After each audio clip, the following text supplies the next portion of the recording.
Sziasztok! Áldásos napot kívánok! Zadán vagyok, kártyavető és energiaterapeuta.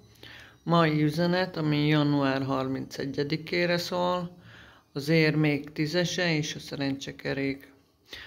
Mai nap folyamán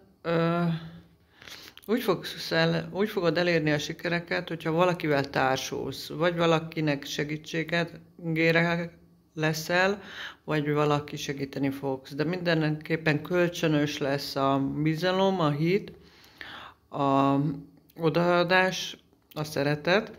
Ez lehet egy nagyon jó barát, aki segít a terveidbe megvalósításában, viszont a párkapcsolatban is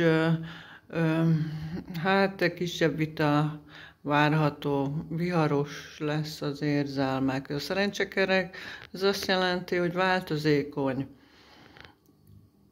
Nem mindig van az ember fönt, lent, meg kell tapasztalni a lenti síkot is. Hogy miért kerültél lentre, vagy mi az oka, miért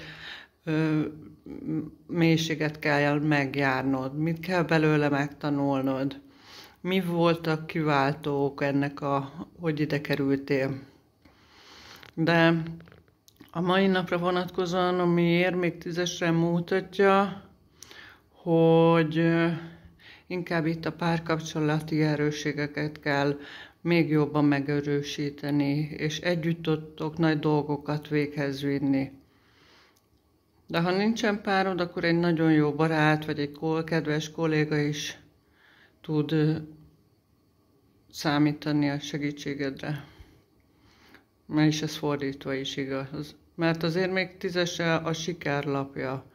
De ott van, hogy 2 ember van, úgyhogy nem egyedül tudod elérni azt az eredményt, amit el fogsz érni.